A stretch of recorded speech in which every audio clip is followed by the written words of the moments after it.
నమస్తే. Welcome to iDream. నేను మీ Madhuri. NEET counselling start అయింది. ఇందులో చాలా మందికి చాలా డౌట్స్ ఉంటాయి. అసలు నీట్ కౌన్సిలింగ్‌కి మనం ఎలా అప్రోచ్ అవ్వాలి? ఎవరిని అప్రోచ్ అవ్వాలి? ఏం చేయాలి? ఎలాంటి డాక్యుమెంట్స్ సబ్మిట్ చేయాలి?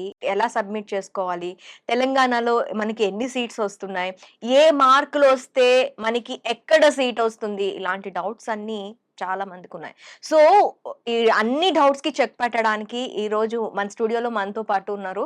పవన్ కాసు గారు, ఎడ్యుకేషనలిస్ట్. తనని అడిగి డీటెయిల్‌గా తెలుసుకుందాం. Hello sir. Hello ma'am. Pawan గారు, నీట్ కౌన్సెలింగ్ ప్రాసెస్ ఎలా ఉంటుందసలు? దానికి డాక్యుమెంటేషన్ కానీ అండ్ ప్రాసెస్ ఎలా ఉంటుంది? All India quota and state quota అని 2 డిఫరెంట్ సెగ్మెంట్ ఉన్నాయి మేడం. హ్మ్. హ్మ్. హ్మ్. ఇక్కడ స్టేట్ కోటాకి సంబంధించిన కౌన్సెలింగ్ మొత్తం కూడా కేఎన్ఆర్ యూనివర్సిటీ, కాళోజీ నారాయణరావు గారి పేరు మీద ఉన్న యూనివర్సిటీ కండక్ట్ చేస్తదండి. అదే ఆల్ ఇండియా కోటా అయితేనేమో ఎంసీసీ, మెడికల్ కౌన్సెలింగ్ కమిటీ అంటారు కదా! హ్మ్. కండక్ట్ చేస్తది. ప్రాసెస్ మోర్ ఆర్ లెస్ రెండిట్లో సిమిలర్ గానే ఉంటదండి. ఓకే. దీనిలో మనకుండే active mobile phone or email ID through registration చేసుకోవాలి. ఓకే. రిజిస్ట్రేషన్‌లో భాగంగా విద్యార్థులు వాళ్ళ పర్సనల్ డీటెయిల్స్ అన్నీ ఫిల్ చేయాలి. హ్మ్. ఆ తర్వాత ఓటీపీ జనరేషన్ అండ్ అథెంటికేషన్ కోసం మనం ఆ ఫోన్ అనేది లేదా ఈమెయిల్ అనేది వాడతాం. ఓకే. తర్వాత ఫీ పేమెంట్ ఆప్షన్ ఇస్తారు. హ్మ్. రూ. 1000 ఆర్ రూ. 600 depending upon the reservation category ఉంటదండి. ఓకే. ఈ పేమెంట్ అయిన తర్వాత వాళ్ళు ఆప్షన్ ఫిల్లింగ్ అంటే different colleges as per the NIRF, different colleges ఏవైతే ఉన్నాయో ఆ ర్యాంకింగ్ ప్రకారం వాళ్ళ ఇష్టం ఉన్న కాలేజ్‌లో ఎంబీబీఎస్ ముందు ఫిల్ చేస్తారు. తర్వాత బీడీఎస్, ఆ తర్వాత ఈ బీహెచ్ఎంఎస్, బీఏఎంఎస్ ఫిల్ చేస్తారు. చాయిస్ ఫిల్లింగ్ అయిపోయిన తర్వాత ఇక్కడి వరకే స్టూడెంట్ రోల్ ఇంకా. హ్మ్. ఆ తర్వాత సీట్ అలాట్‌మెంట్ అనేది ఐదర్ ఎంసీసీ గాని, లేదంటే కేఎన్ఆర్ యూనివర్సిటీ గాని చేస్తుంది. ఓకే. సో, మనకి ఇది వేరియస్ స్టేజెస్‌లో ఉంటది madam. Okay. First round, second round, third రౌండ్‌ని ఇక్కడ మాపప్ రౌండ్ అంటాం. అంటే హ్మ్. హ్మ్. మిగిలిపోయిన సీట్స్‌ని మళ్ళీ ఎంసీసీ గాని, ఈ మన లోకల్ బాడీస్ గాని ఫిల్ చేస్తాయి. ఇది అయిపోయిన తర్వాత ఏవైతే ఇంకా మిగిలిపోయిన సీట్స్ బై చాన్స్ ఉన్నాయనుకోండి. హ్మ్. హ్మ్. కొంతమంది స్టూడెంట్స్ ఏందంటే వాళ్ళకి అనుకున్న చోట సీట్ రానట్టయితే లాంగ్ టర్మ్‌కి పోవడానికి ఇష్టపడతారు ఎక్కువ మెడిసిన్‌లో. హ్మ్. ఈ సీట్స్‌కి సంబంధించిన ఇన్ఫర్మేషన్ అనేది ఎంసీసీ గాని, మన స్టేట్ కౌన్సిల్ గాని కాలేజెస్‌కి ఇస్తది అథారిటీ. హ్మ్. లాస్ట్ రౌండ్ ఉంటదండి. స్టే వేకెన్సీ రౌండ్ అని. సో, ఆ రౌండ్‌లో అంటే మొత్తం 4 రౌండ్‌లలో ఈ సీట్ ఫిల్లింగ్ అనేది అవుతది. Okay. So, it started somewhere in the month of August and it will last until October. Okay. So, ఇది 2, 3 నెలల పాటు సాగే ప్రక్రియ. దీనిలో విద్యార్థి తను ఈ ప్రాసెస్ కంప్లీట్ చేసిన తర్వాత, తనకి ఫస్ట్ ఫేజ్‌లో హ్మ్. సరైన సీట్ రాకపోతే, హి హ్మ్. Can move on to the other phase. Upgradation అంటారు. ఓకే. లేదు సీట్ వచ్చినా కూడా సాటిస్ఫాక్షన్ లేకపోతే ఫ్రీ ఎగ్జిట్. అంటే ఫీ మనం ఏదైతే నాన్ రిఫండబుల్, రిఫండబుల్ 2 ఉంటాయి మేడం. హ్మ్. హ్మ్. హ్మ్. ఈ ఫీ ఫోర్‌ఫీట్ కాకుండా మనం ఫ్రీ ఎగ్జిట్ ఫస్ట్ రౌండ్‌లో కొట్టొచ్చు. ఓకే. అదే విధంగా సెకండ్ రౌండ్‌లో అంటే ఫస్ట్ రౌండ్‌లో అప్లై చేయకపోయినా సెకండ్ రౌండ్‌లో మళ్ళీ అప్లై చేసుకోవచ్చు. ఓకే. కానీ సెకండ్ రౌండ్ తర్వాత మీకు సీట్ అలాట్ అయినట్టయితే ఫ్రీ ఎగ్జిట్‌కి అవకాశం ఉండదు. So, you okay. Have to forgo the fees that you have paid. అంటే ఆ రూ. 1000 600 ఏదైతే 1000 అన్నా కాదు మేడం. ట్యూషన్ ఫీ రూ. 10,000 ఉంటది. ఓకే. అది ఫస్ట్ ఏ కేటగరీకైతే? అహా! ఏ కేటగరీ ఆబ్వియస్‌లీ. ఆ! So, okay. అదే వదిలేసుకొని మనం సెకండ్ రౌండ్ తర్వాత ఎగ్జిట్ అవుదామంటే అవ్వచ్చు. సో, ఏ అంటే విద్యార్థి అయినా సీట్ వేస్ట్ చేసుకోకపోవడం మంచిది. ఫీ వేస్ట్ అయినా పర్లేదు. మనకి సీటొచ్చింది. డాక్యుమెంటేషన్ విషయంలో యాహ్! కూడా పిల్లల్లో కానీ, పేరెంట్స్‌లో కానీ చాలా చాలా ఇది ఉంటుంది. ఇప్పుడు వాళ్ళు కాస్ట్ బేస్డ్ వాళ్ళైతే ఎస్సీ, ఎస్టీ, అవును. OBC categories, EWS yeah! Categories and తర్వాత మొత్తం ఈ కేటగరీస్ వైస్‌గా డాక్యుమెంటేషన్. డాక్యుమెంటేషన్స్ ఎలా ప్రొవైడ్ చేస్తారు? అండ్ వాళ్ళకి ఏ డాక్యుమెంట్స్ అవసరమై ఉంటాయి? డాక్యుమెంట్స్ అన్నీ కూడా ఇప్పుడు అన్‌లైక్ ఇంజినీరింగ్ కౌన్సెలింగ్. ఇంజినీరింగ్ కౌన్సెలింగ్‌లోనేమో ఈ కౌన్సెలింగ్ బాడీనే హ్మ్. ఒక అథారిటీ ఇచ్చి వాళ్ళని చెక్ చేయమని చెప్తారు. హ్మ్. కానీ మెడికల్ కౌన్సెలింగ్‌లో సీట్ అలాట్‌మెంట్ అయిందనుకోండి. ఇప్పుడు ఫర్ ఎగ్జాంపుల్ అపోలో కాలేజ్‌లో నాకు సీట్ అలాట్‌మెంట్ అయింది. నేను అలాట్‌మెంట్ అయిన తర్వాత నాకు సంబంధించిన ఒరిజినల్ డాక్యుమెంట్స్ అన్నీ హ్మ్. తీసుకెళ్ళి కాలేజ్‌లో వెరిఫై చేయించుకోవాలి. ఓకే. ఇక్కడ వెరిఫికేషన్ అథారిటీ అనేది కాలేజ్. హ్మ్. ఈ వెరిఫికేషన్ కోసం మనం ఏమేం డాక్యుమెంట్స్ కావాలి అని అడుగుతున్నారు కదా! హ్మ్. హ్మ్. విద్యార్థులంతా. సో, దీనిలో వీళ్ళకి కావాల్సిందేందంటే నీట్ సంబంధించిన కౌన్సెలింగే కదా ఇది మొత్తం గూడా. అవును. Whether that is for 85% state quota or 15% all India quota. ఇది మొత్తం కూడా జరుగుతుందంతా త్రూ నీటే. ఓకే. సో, దీనికి సంబంధించిన ర్యాంక్ కార్డ్ ఇవన్నీ ఒరిజినల్ తీసుకెళ్ళాలి. Hmm. Admit card. Rank card మనకి ప్రొవైడ్ చేస్తారా? యెస్. అంటే ఇంటికి మనం ఏదైతే వచ్చేస్తుంది మనకి. అఫీషియల్ వెబ్‌సైట్ నుంచి డౌన్‌లోడ్ హ్మ్. చేసుకున్నామో, థర్డ్ పార్టీ వెబ్‌సైట్స్ నుంచి కాదు. ఓకే. అఫీషియల్ వెబ్‌సైట్ నుంచి ఆథెంటికేటెడ్‌గా డౌన్‌లోడ్ చేసుకున్న డాక్యుమెంట్స్ మాత్రమే వాలిడ్ అండి. Okay. So, academic point of వ్యూలో వీళ్ళకి NEET rank card, neat admit card, ఆ హ్మ్. తర్వాత వీళ్ళ మార్క్స్ మెమో, హ్మ్. 10థ్ అండ్ 12థ్ స్టడీ సర్టిఫికేట్స్ అదే బోనఫైడ్ అంటాం కదా! హ్మ్. హ్మ్. టీసీ ఆర్ మైగ్రేషన్ హ్మ్. ఈ సర్టిఫికేట్స్‌తో పాటు వీళ్ళ ఆధార్ కార్డ్, హ్మ్. దాంతో పాటు కాస్ట్ బేస్డ్ రిజర్వేషన్ సర్టిఫికేట్స్ ఏమన్నా ఉంటే, హ్మ్. ఇదే కాకుండా స్టేట్ డొమిసైల్ సంబంధించి ఎందుకంటే ఇక్కడ 85% సీట్స్ అనేవి తెలంగాణ వాళ్ళకి దక్కుతాయి. ఇప్పుడు తెలంగాణ రాష్ట్రం అయితే అట్లే ఆంధ్రప్రదేశ్ అయితే ఆంధ్రప్రదేశ్‌కి దక్కుతాయి గనక state residence certificate or domicile certificate ఏదైతే ఉంటదో, ఓకే. ఇది కూడా వాళ్ళు తీసుకొని ఒరిజినల్ సర్టిఫికేట్స్‌తో సహా వెళ్ళాలి మేడం. సో, సర్టిఫికేషన్ అయిపోయింది. ఫస్ట్ రిజిస్ట్రేషన్స్ కోసం ఆల్ ఇండియా కోటాకి సంబంధించి రిజిస్ట్రేషన్స్ ఎక్కడి నుంచి స్టార్ట్ అవుతాయి? ఎలా స్టార్ట్ అవుతాయి? దానికి ఎవరిని అప్రోచ్ అవ్వాల్సి ఉంటుంది? అంటే ఇదే మేడం. ఆల్ ఇండియా కోటా అంటే 15% ఆఫ్ ద సీట్స్ హ్మ్. Of any state.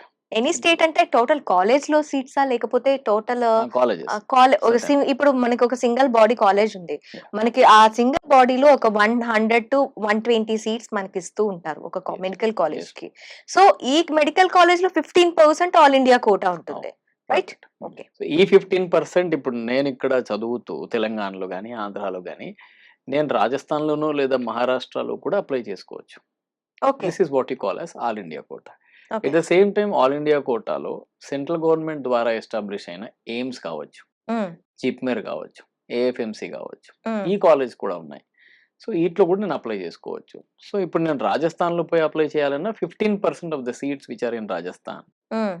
అవి అన్ని రాష్ట్రాల విద్యార్థుల కోసం అందుబాటులో ఉంటాయి. హ్మ్. సో, హ్మ్. అట్లా మనం ఎక్కడైనా చదువుకోవచ్చు. ఈ 15% కోసం జరుగుతున్న కౌన్సెలింగే ఎంసీసీ కండక్ట్ చేస్తది. ఓకే. 85% సంబంధించిందే ఇప్పుడు తెలంగాణలో అయితే తెలంగాణ కాళోజీ నారాయణరావు యూనివర్సిటీ, ఆంధ్రాలో అయితే ఇంతకుముందు వైఎస్ఆర్ యూనివర్సిటీ అనేవాళ్ళు. ఇప్పుడు ఎన్టీఆర్ హెల్త్ యూనివర్సిటీ అంటున్నారు. హ్మ్. హ్మ్. ఆ యూనివర్సిటీ కండక్ట్ చేస్తది. ఒకసారి ఇది అయిన తర్వాత మనకి మార్క్స్ కేటగిరీ తీసుకున్నట్లయితే 456 మార్క్స్ ఈడబ్ల్యూఎస్ కేటగిరీ. ఇలా వచ్చి 456 మార్క్స్ వచ్చాయి. నేను ఈడబ్ల్యూఎస్ కేటగిరీ లేదు అంటే ఒక బీసీ బ్యాక్వర్డ్ కాస్ట్‌కి సంబంధించి ఒక 456 మార్క్స్. హ్మ్. ఒక మార్క్స్ ఉండి ఇలా నాకు ఈ సీట్ ఖచ్చితంగా నాకు ఇదే కాలేజ్‌లో రావాలి ఆ! అనుకుంటే సీట్ వచ్చే ఛాన్సెస్ ఉంటాయా? అంటే 456 ఇన్ 2 డిఫరెంట్ అంటే ఇక్కడ ఒకటి మేడం. హ్మ్. 456 మార్క్స్ ఇక్కడ పిల్లలందరూ గ్రహించాల్సింది ఏందంటే suppose someone got randomly 456 marks అన్నాం మనం. 456 మార్క్స్‌లో ఇప్పుడు బీసీఏ అనుకుందాం for hmm. Example right. Hmm. Let's start from there. Okay. Because question I think either BCA or EWS. Hmm. So, BCA అనే economically BCA BCA. Economically weaker section is OC EWS అంటారు దాన్ని. Okay. Okay. So, BCA విద్యార్థులు ఎవరైతే ఉన్నారో హ్మ్. Suppose 456 marks వచ్చినట్టయితే తెలంగాణలో last year cut ఆఫ్‌తో ఒకసారి కంపేర్ చేద్దాం. హ్మ్. ఇప్పుడు లాస్ట్ ఇయర్ 2023లో 360 మార్క్స్ వచ్చిన విద్యార్థికి ఏ కేటగరీలో సీట్ వచ్చింది. హ్మ్. ఎంత 360 సమ్‌వేర్ అరౌండ్. 360కి ఈ సంవత్సరం కొంత కాంపిటీషన్ పెరిగింది. మొన్న మనం హ్మ్. చూసాం సిలబస్ డ్రాస్టిక్‌గా రెడ్యూస్ అవ్వడం వల్ల నంబర్ ఆఫ్ గుడ్ స్కోరర్ చాలా పెరిగారు ఓకే. ఈ సంవత్సరం 24లో. ఇప్పుడు మొన్న మనం చూసాం కదా 720కి 720 మార్కులు 67 మంది ముందు తెచ్చుకున్నారు. తర్వాత 61 అయింది. మళ్ళీ మార్క్స్ అన్ని కరెక్షన్ అయిన తర్వాత 17 మంది. హ్మ్. సో, హ్మ్. అదేవిధంగా 650 పైన వచ్చినోళ్ళు దగ్గర దగ్గర 20,000-30,000 స్టూడెంట్స్ ఉన్నారు. ఓకే. సో, ఇంత మాసివ్‌గా ఉన్నారు గనక డెఫినైట్‌లీ ఇక్కడ కట్ ఆఫ్ అనేది లాస్ట్ ఇయర్‌తో పోలిస్తే ఒక హ్మ్. 40-50 మార్క్స్ పెరిగే హ్మ్. అవకాశాలే ఉన్నాయి మేడం. ఓకే. అంటే ఇప్పుడు తెలంగాణలో అయితే లాస్ట్ ఇయర్ 360కొస్తే ఈ హ్మ్. Year definitely 400 around BCA candidates గురించి మాట్లాడుతున్నాం. ఓకే. బీసీఏ అవుతాయి. అదే ఈడబ్ల్యూఎస్ అనుకుందాం. ఇప్పుడు దానిలో గర్ల్ అనుకోండి. For hmm. Example girl child అనుకుందాం. గర్ల్స్‌కైతే మన దగ్గర 33% రిజర్వేషన్ ఉంది గనుక ఖచ్చితంగా వస్తదని చెప్పొచ్చు. ఓకే. బట్ ఇదే 450 మార్క్స్ బాయ్‌కైతే మాత్రం బాయ్ అండ్ ఈడబ్ల్యూఎస్ అన్నాం గదా! హ్మ్. డెఫినైట్‌లీ ఛాన్సెస్ చాలా తక్కువ madam. Okay. And if you look at in Andhra perspective హ్మ్. ఇప్పుడు మనకు కొన్ని కామెంట్స్ ఆంధ్ర స్టూడెంట్స్ నుంచి కూడా వచ్చాయి. ఆంధ్ర విద్యార్థి అయితే 456కి బీసీఏ అయినా కూడా 50-50 ఛాన్సెస్. ఓకే. ఎందుకంటే తెలంగాణతో పోలిస్తే మెడికల్ సీట్ల కోసం ఆంధ్రాలో పోటీ ఎక్కువ. హ్మ్. హ్మ్. ఇక్కడ 360 మార్క్స్ అంటే అక్కడ ఖచ్చితంగా 440-450 మార్క్స్. అయితే మనకి ఎస్టీ కేటగిరీ తీసుకుందాం. యాహ్! ఎస్టీ కేటగిరీలో మార్క్స్ కానీ, కాస్ట్ బేస్ కానీ అండ్ ఎకనామికల్ ఈ 3 మనం బేస్ చేసుకొని మనం మాట్లాడతాం. ఈ వీళ్ళకెలా ఉంటుంది? ST itself is a reservation category. Yes. ఇప్పుడు దానిలో ఎకనామికల్ అనేది ఏం లేదు. పాయింట్ హ్మ్. నంబర్ 1. హ్మ్. పాయింట్ నంబర్ 2 ఏందంటే ఇప్పుడు Telangana, Andhra hmm. Last year, this year is hmm. The statistics. Hmm. ఇప్పుడు తెలంగాణలో లాస్ట్ ఇయర్ 380 మార్క్స్ వచ్చిన విద్యార్థికి తెలంగాణలో అయితే, హ్మ్. తెలంగాణలో సీట్ వచ్చింది ఏదో ఒక కాలేజ్‌లో. హ్మ్. ప్రామినెంట్ కాలేజ్‌లో రాకపోవచ్చు. కానీ ఏదో కాలేజ్‌లో అయితే సీట్ వచ్చింది ఏ కేటగరీలో. 380 మార్క్స్‌కి. హ్మ్. ఈ సంవత్సరం పేపర్ కొంత సింప్లిఫై అయింది. కాంపిటీషన్ పెరిగింది గనక హ్మ్. డెఫినైట్‌లీ 40-50 మార్క్స్ మనం పెంచాలి. హ్మ్. అంటే 400, 420. హ్మ్. 420 మార్క్స్ వస్తే ఎస్టీ కేటగరీ విద్యార్థులకి మన దగ్గర సీట్ వచ్చే ఛాన్సెస్ ఉన్నాయి. ఓకే. అది కూడా దేనిలో ఈ మధ్య కొత్తగా ఎస్టాబ్లిష్ అయిన కాలేజెస్ ఉన్నాయి గదా! హ్మ్. గద్వాల అని, మక్తల్ అని అట్లాంటి చోట. హ్మ్. నారాయణపేట ఇట్లాంటి చోట వచ్చే ఛాన్సెస్ ఉన్నాయి. అంటే కొత్త కాలేజెస్. కొత్త కాలేజెస్‌లో. ఓకే. బెస్ట్ కాలేజెస్‌లో రావు. డెఫినైట్‌లీ లాస్ట్ ర్యాంకర్స్ అందరికి కూడా ఈ మధ్య ఎస్టాబ్లిష్ అయిన కాలేజ్‌లోనే వస్తాయి. హ్మ్. ఇదే ఆంధ్ర అనుకోండి. ఇప్పుడు ఈ 420కి డెఫినైట్‌లీ ఇంకొక 80 మార్క్స్ కలపాలి. ఓకే. సో, ఆంధ్రప్రదేశ్‌లో అయితే 500 మార్క్స్ వస్తే గాని వాళ్ళకక్కడ సీట్ రాదు. కాంపిటీషన్ ఈస్ ద అంటే మెయిన్ అవును. ఇదన్నమాట అక్కడ. యెస్. నాకు 540 మార్క్స్ వచ్చాయనుకుందాం. నాకు ఆంధ్ర కానీ, తెలంగాణ కానీ నాకు ఎటువంటి కేటగిరీలో లేను నేను. ఆల్ ఇండియా ఆ! కోటా. ఆల్ ఇండియా కోటాలో ఉన్నాను. ఎటువంటి క్యాస్ట్ రిజర్వేషన్. బేస్ కానీ, ఎటువంటి కేటగిరీలో లేను అనేటప్పుడు నాకు ఈ 540 మార్క్స్‌తో సీట్ వచ్చే అవకాశాలున్నాయా? ఎలాంటి సీట్ నేను ఎక్స్‌పెక్ట్ చేయొచ్చు? 540 మార్క్స్ వితౌట్ రిజర్వేషన్ అనుకుందాం ఫర్ ద హ్మ్. టైమ్ హ్మ్. బీయింగ్. ఆల్ ఇండియా కోటాలో అడుగుతున్నారు. ఇప్పుడు మన హ్మ్. విద్యార్థులకు చేసిన కామెంట్సే కదా! 540 all India quota last year తీసుకుంటే 510-530 మధ్య హ్మ్. మైసూర్ మెడికల్ కాలేజ్‌లో, గాంధీ మెడికల్ కాలేజ్ భోపాల్‌లో వచ్చింది మేడం హ్మ్. హ్మ్. Last year. ఈ ఇయర్ అదే చెప్తున్నాం కదా! ఇంకొక 30, 40 మార్క్స్ గ్రేస్ పెరిగింది కాంపిటీషన్‌లో. Okay. Definitely last year 540 would be this year 570. Hmm. హ్మ్. సో, ఈ సంవత్సరం 570 వస్తే కానీ ఓపెన్ కేటగరీలో ఆల్ ఇండియా కోటాలో హ్మ్. మంచి కాలేజ్‌లో సీట్ రాదు. ఓకే. అదే మనకి ఈడబ్ల్యూఎస్ ఉందనుకోండి ఫర్ ఎగ్జాంపుల్. ఆ ఈడబ్ల్యూఎస్ 540కి రావు. ఈడబ్ల్యూఎస్ ఉంది నాకు. ఉంది. ఓకే. ఉంటే హ్మ్. ఛాన్సెస్ ఉంటాయి. ఇందులో కాస్ట్ కేటగరీ ఎలా ఎంత వరకు వర్కౌట్ అవుతుంది? ఆల్ ఇండియా కేటగరీలో సేమ్ 540 540 అనేది. డెఫినైట్‌లీ ఓసీకి 50, 50 అన్నాం. ఆ తర్వాత సెగ్మెంట్‌లో అందరికొచ్చే ఛాన్సెస్ ఉన్నట్టే. హ్మ్. హ్మ్. హ్మ్. యెస్. మళ్ళీ ఇక్కడ కూడా ఏమైద్దంటే మేడం ఆల్ ఇండియా కోటాలో ఉన్న మెడికల్ కాలేజెస్‌లో హ్మ్. ఇప్పుడు ఎట్లయితే ఇంజినీరింగ్‌లో హ్మ్. మెయిన్ స్ట్రీమ్ కాలేజెస్ ఐఐటీ, ఆ హ్మ్. తర్వాత ఎన్ఐటీ, ట్రిపుల్ ఐటీ ఏ విధంగా క్లాసిఫై చేస్తామో, హ్మ్. అదే విధంగా ఇక్కడ ఆల్ ఇండియా కోటాను కూడా క్లాసిఫై చేస్తాం. హ్మ్. ఎయిమ్స్ అని, ఆ తర్వాత జిప్మర్ అని, ఆ తర్వాత ఏఎఫ్ఎంసీ అని, ఆ తర్వాత Delhi university etcetera, etcetera. So, ఈ ఓకే. క్లాసిఫికేషన్‌లో వీళ్ళకి మెయిన్ స్ట్రీమ్ కాలేజెస్ రావు 540కి ఆల్ ఇండియా కోటాలో పోతున్నట్టయితే. డెఫినైట్‌లీ నెక్స్ట్ లెవెల్ కాలేజెస్ ఇప్పుడు నేను చెప్పిన మైసూర్ మెడికల్ కాలేజ్ గాని, లేకపోతే గాంధీ మెడికల్ కాలేజ్, భోపాల్ గాని, ఈ రకమైన కాలేజెస్‌లో వచ్చే ఛాన్సెసే ఉంటాయి. ఓకే. యాహ్! సో, వీళ్ళు ఒకవేళ if they are targeting AIIMS kind of colleges, hmm. Definitely the score has to be above 620 okay. From Telangana state. అదే ఆంధ్ర అయితే ఇంకొక 20, 30 మార్కులు ఎక్కువే దాని పైనే 650. సో, ఈ కాంపిటీషన్ అనేది ప్రివైల్ అవుతుంది. సో, పిల్లలందరూ ఇప్పుడు ఏదైతే కౌన్సెలింగ్ స్టార్ట్ అవ్వబోతుందో ఎంసీసీ ద్వారా. హ్మ్. ఇప్పుడు స్టేట్ లెవెల్ కౌన్సెలింగ్ అయితే ఆల్రెడీ డేట్స్ ఇచ్చేసారు. హ్మ్. ఇప్పుడు 4థ్ ఆగస్ట్ నుంచి 13థ్ ఆగస్ట్ అని. ఏదైతే సెంట్రలైజ్డ్ కౌన్సెలింగ్ ఉందో హ్మ్. దానికి ప్రిపేర్ అవుతున్న విద్యార్థులంతా కేటగరీ వైస్ ఒకసారి చూసుకున్నట్టయితే తెలంగాణ స్టేట్‌లో హ్మ్. ఎస్సీ గాని, ఎస్టీ గాని 420 మార్క్స్ వస్తే మీకు తెలంగాణలో వచ్చే ఛాన్సెస్ ఉన్నాయి. ఓకే. 420 అండ్ అబోవ్ ఎస్సీ, ఎస్టీకి. BCA hmm. And BCC relatively competition తక్కువ. హ్మ్. దానివల్ల వీళ్ళకి 400 మార్క్స్ హ్మ్. వస్తే సీట్ వచ్చే అవకాశాలున్నాయి. ఓకే. ఓపెన్ కేటగరీ అయితే క్లోజ్ టు 500 హ్మ్. తెలంగాణలో సీట్ వచ్చే ఛాన్సెస్ ఉన్నాయి. Okay. If you are targeting AIIMS అనుకుందాం. హ్మ్. ఎయిమ్స్ అంటే 620+ from Telangana, 650+ from Andhra Pradesh. All India medical సైన్సెస్‌లో seat రావాలంటే ఖచ్చితంగా 600 పైనే వచ్చి ఆ! మార్కులుండాలి. 620 పైన. 620 పైన. అయితే మనకి ఎంబీబీఎస్ వరకే మనం చూస్తున్నాం. ఇంకా ఎంబీబీఎస్ కాకుండా బీడీఎస్, ఆయుష్ ఇవి కూడా ఈ మధ్య కాలంలో వీటికి కూడా కాంపిటీషన్. ఇంతకుముందు ఎంబీబీఎస్ సీట్ రాకపోతే యెస్. ఏందో ఒకటి బీడీఎస్ హ్మ్. కానీ, లేదు అంటే అవును. ఆయుర్వేద కానీ ఇందులో వెళ్ళొచ్చు అనే అవును. చెప్పి అనుకునేవాళ్ళు. కానీ ఈ మధ్య కాలంలో వీటికి కూడా క్రేజ్ పెరుగుతుంది. సో, వీటి సీట్స్‌ని క్రాప్ చేయడానికి వీళ్ళకి పర్సెంటేజ్ కానీ, ఇది కానీ ఎట్లా మార్క్స్ ఉండాలి రిలేటెడ్. అంటారు? It's definitely the next better option to MBBS is BDS. Hmm. ఆ తర్వాత మనం ఇప్పుడు చెప్పుకున్న BHMS, BAMS, BUMS at the same time naturotherapy and yoga sciences మన దగ్గర హ్మ్. అందుబాటులో ఉంది. సిద్ధా హ్మ్. కోర్సెస్ అంటారు. హ్మ్. హ్మ్. ఇవే కాకుండా బీపీటీ, బీఎస్సీ నర్సింగ్ కోర్స్ ఈ హైరార్కీలో అందుబాటులో ఉన్నాయి. హ్మ్. హ్మ్. ఇందులో ఎంబీబీఎస్ రాని విద్యార్థులు 28,000 సీట్స్ ఉన్నాయి మన దగ్గర బీడీఎస్‌కి. ఓకే. దేశవ్యాప్తంగా ఉన్న 318 డెంటల్ కాలేజెస్‌లో 28,000 సీట్స్ కోసం అప్లై చేసుకుంటారు. ఓకే. ఎంబీబీఎస్ తర్వాత next best option is BDS. Okay. ఆ తర్వాత ఇంకా హ్మ్. హోమియోపతిక్ కన్జంప్షన్ పెరిగింది మనకు తెలిసిందే. అవును. ఆయుర్వేదిక్ మెడిసిన్ గాని, యునాని మెడిసిన్ గాని, హ్మ్. హ్మ్. యోగా సైన్సెస్ అండ్ న్యాచురోపతి అంటాం కదా! బీఎన్‌వైఎస్. సో, ఈ కోర్స్ కూడా కొంత ఈ మధ్యనే అవేర్‌నెస్ పెరుగుతుంది. ఇవన్నీ హ్మ్. ఆయుష్ కోర్సెస్ ఒక 50,000 సీట్స్ వరకు ఉంటాయి మేడం. ఓకే. సో, ఇంట్రెస్ట్ ఉన్న స్టూడెంట్స్ మాత్రమే ఈ కోర్సెస్ పర్సూ చేయాలి తప్ప, నాకు ఎంబీబీఎస్ రాలేదు. లాంగ్ టర్మ్ చేసే ఓపిక గాని, ఆర్థిక స్తోమత గాని లేదు గనుక ఏదో ఒకటి తీసుకుంటా అని మాత్రం చేయకూడదు. అంటే నేను మాక్సిమం హోమియోపతి కానీ అండ్ ఆయుర్వేద కానీ ఫ్యామిలీ హిస్టరీ ఉన్న వాళ్ళు తీసుకోవటం నేను చాలా వరకు చూసాను. యెస్. పర్ఫెక్ట్. Family correct. హిస్టరీలో వాళ్ళు ఫాదర్ కానీ, ఫోర్ ఫాదర్స్ కానీ ఎవరైనా ఆయుర్వేద కానీ, హోమియోపతి కానీ అయిన వాళ్ళు యెస్. డైరెక్ట్ వాళ్ళకి మంచి ర్యాంక్ వచ్చినా కూడా they will sustain for that హోమియోపతికి కానీ, ఆయుర్వేదాకి కానీ వెళ్ళే ఇది చూసాను నేను. సో, వీళ్ళకి ఆ మార్క్ పర్సెంటేజ్ ఏమైనా ఉంటుందా? అదే అండి. మార్క్స్ ఇదే హైరార్కీ ప్రకారం. మనం ఏదైతే చెప్పామో ఇంతకుముందు దానికంటే next level is BDS. Okay. For example ఇప్పుడు మనం అనుకున్నాం కదా! ఓపెన్ కేటగిరీలో అయితే 500 క్లోజ్ టు వస్తే మీకు హ్మ్. ఎంబీబీఎస్ సీట్ వస్తది. హ్మ్. హ్మ్.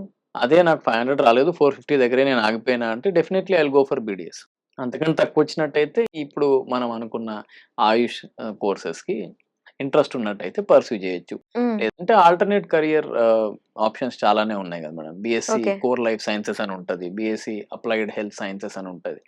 ఏది ఫర్ ఎగ్జాంపుల్ ఇప్పుడు వాళ్ళు BSc normal botany, zoology and chemistry చేసి లేదా మైక్రోబయాలజీ, హ్మ్. బయోటెక్నాలజీ, జెనెటిక్స్ ఇట్లాంటివి చేసి ఎంఎస్సీ అండ్ పీహెచ్‌డీ చేసుకోవచ్చు. హ్మ్. లేదా బీఎస్సీ ఫోరెన్సిక్ సైన్సెస్ హ్మ్. లేదా బీఎస్సీ ఫారెస్ట్రీ ఇట్లాంటి కోర్సెస్ చాలా ఉన్నాయి. అంటే బైపీసీ అంటే కేవలం ఎంబీబీఎస్సే కాదు. ఓకే. ఇంజినీరింగ్‌లో లాగా లైమ్ లైట్‌లోకి చాలా కోర్సెస్ రాలేదు. ఓకే. ఇప్పుడు ఇంజినీరింగ్ గూడా ఎట్లయితే కంప్యూటర్ సైన్స్ క్లచెస్‌లోకి వెళ్ళిపోయిందో, హ్మ్. మెడిసిన్ గూడా ఎంబీబీఎస్ క్లచెస్‌లోకి వెళ్ళిపోయింది. అంటే ఎంబీబీఎస్ చదివితేనే బైపీసీ ఆర్ బైపీసీ అంటేనే ఎంబీబీఎస్ అనుకుంటున్నారు చాలామంది. అవును. కానీ దాని అసోసియేటివ్ కోర్సెస్ చాలానే ఉన్నాయి గదా madam. Hmm. Hmm. Hyderabad is considered as global hub for pharmaceuticals. హ్మ్.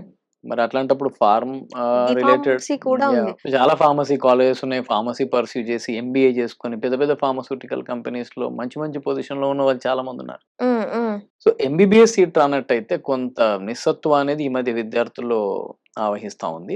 That's not correct actually. So, they um have to see the నీట్‌తో ఆల్టర్‌నేట్. పాటు ఎంసెట్ కూడా రాసేటట్టు ఉండాలి. అహా! ఎంసెట్‌లో వీళ్ళకేందంటే ఎక్కువ ఆప్షన్స్ ఉండవు. హ్మ్. హ్మ్. ఎంసెట్‌లో there are not many options actually. BSc agriculture అని, హ్మ్. లేదంటే ఇప్పుడు మనం అనుకున్న ఫార్మసీ గాని, ఇట్లాంటి ఆప్షన్సే ఉంటాయి. అందుకే నీట్‌కి అంత క్రేజ్. ఓకే. నీట్‌లో మీకు నంబర్ ఆఫ్ సీట్స్ ఎక్కువ. At the same time elite courses కదా! హ్మ్. హ్మ్. ఎంబీబీఎస్, బీడీఎస్ అనేవి. సో, అందు గురించి నీట్‌కే పోటీ ఎక్కువ. అయితే నీట్‌కి ప్రిపేర్ అయిన విద్యార్థులు చాలామంది ఎంసెట్‌లో కూడా మంచి ర్యాంకులు కొడతారు. అవును. ఉట్టి ఎంసెట్‌లో ఎక్కడ చేరాలనో అర్థం గాక కన్‌ఫ్యూజ్ అవుతా ఉంటారు. హ్మ్. సో, హ్మ్. Pharmacy is a good option. Okay. Agriculture BSc అంటే మనం కొంత మన దగ్గర అగ్రికల్చర్ రిసర్చ్ గాని, దానికి సంబంధించిన ప్రొడక్టివిటీ గాని తక్కువ గనక హ్మ్. హ్మ్. ప్రైవేట్ సెక్టార్‌లో కొన్ని జాబ్స్ ఇప్పుడు తక్కువున్నాయి. ఇన్‌ఫాక్ట్ ఇంకొన్ని రోజుల్లో ఫుడ్ ఇండస్ట్రీలో రివల్యూషనరీ చేంజెస్ జరిగినప్పుడు దానిలో కూడా పెరుగుతది డిమాండ్ అనేది. బట్ ప్రస్తుతానికి ఇప్పుడు మనకు ఆ బీఎస్సీ చేంజెస్ కనిపిస్తున్నాయిలెండి. 2, 3 years down the line. Yes madam. తర్వాత లోకల్, నాన్ లోకల్ గురించి కూడా నన్నడుగుతున్నారు. అవును. తెలంగాణ గాని, ఆంధ్ర గాని హ్మ్. కొన్ని కామెంట్స్ దాని మీద కూడా ఉన్నాయి. అవును. ఇప్పుడు ఆంధ్రప్రదేశ్ ఇప్పుడు బైఫర్కేషన్‌లో ఇప్పుడేమైందంటే 2014 తర్వాత చాలామంది పేరెంట్స్ తెలంగాణలోనే ఉండిపోయారు ఆంధ్ర వాళ్ళు. కొంతమందిని తెలంగాణ వాళ్ళని ఆంధ్రాకి పంపారు. హ్మ్. హ్మ్. సో, ఈ విధంగా ఉన్న విద్యార్థులు ఈ 15% ఎలిజిబిలిటీ మాకెట్లా హ్మ్. అనే డౌట్ ఒకటి చాలామంది రైజ్ చేశారు మన కామెంట్ బాక్స్‌లో. అవును. దానికి సంబంధించిన ఒక ఇంపార్టెంట్ మెసేజ్ కూడా మనం చెప్పాలి. ఇక్కడ స్టేట్ రెసిడెన్స్ సర్టిఫికేట్ అని ప్రతి స్టేట్‌కి ఒక వాలిడ్ సర్టిఫికేట్. దీన్నే మనం డొమిసైల్ సర్టిఫికేట్ అని కూడా అంటాం. హ్మ్. హ్మ్. హ్మ్. సో, ఇక్కడ 9థ్-12థ్ హ్మ్. తెలంగాణ స్టేట్ గురించి మాట్లాడుతున్నాం. మోర్ ఆర్ లెస్ దీనికి సిమిలర్ లైన్స్‌లోనే ఆంధ్రప్రదేశ్ ఉంటది. హ్మ్. 9థ్-12థ్ ఒక దగ్గర 4 కన్సెక్యూటివ్ ఇయర్స్ హ్మ్. చదివున్నట్టయితే వీళ్ళకి ఆ డొమిసైల్ వర్తిస్తది. ఓకే. లేదంటే 7 ఇయర్స్ ఆఫ్ రెసిడెన్స్ హ్మ్. అందులో ఇంటర్మీడియట్ క్వాలిఫైయింగ్ ఎగ్జామ్ నీట్‌కి ఏంటి ఇంటర్మీడియట్. హ్మ్. ఇంటర్మీడియట్ ఖచ్చితంగా తెలంగాణలో చదువుంటే తెలంగాణకు వర్తిస్తది. ఓకే. సో, 7 ఇయర్స్ మనం ఇక్కడ ఉన్నా, మధ్యలో ఇప్పుడు ఫర్ ఎగ్జాంపుల్ ఏదో ఒక సంవత్సరం నేనేదో కొన్ని పరిస్థితుల దృష్ట్యా ఫాదర్‌కి ట్రాన్స్‌ఫర్ అయ్యో, ఏదో అయ్యి నేను అక్కడికెళ్ళాల్సొచ్చిందనుకుందాం. హ్మ్. వెళ్ళిన సిట్యుయేషన్‌లో నాకక్కడ 4 ఇయర్ కన్సెక్యూటివ్ రాదు కదా సార్ మరి అంటే, హ్మ్. Nothing to worry. హ్మ్. ఆ కేస్‌లో హ్మ్. 7 ఇయర్స్ మనం డొమిసైల్‌లో ఉండి, ఇంటర్మీడియేట్ ఇక్కడ చదువుంటే తెలంగాణలో you belong to Telangana. Okay. అయితే ఇప్పుడు ఆర్మ్డ్ పర్సనల్స్‌కి, సెంట్రల్ గవర్నమెంట్ ఎంప్లాయీస్‌కి దేర్ ఆర్ సర్టెన్ రిలాక్సేషన్స్. హ్మ్. హ్మ్. ఎందుకంటే వాళ్ళది ట్రాన్స్‌ఫరబుల్ పోస్ట్ కదా! హ్మ్. హ్మ్. సో, అందు గురించే ఇట్లాంటి క్లాజెస్ తీసుకొచ్చారు వాళ్ళు. ఓకే పవన్ గారు. Thank you. Thank you very much. Thank you.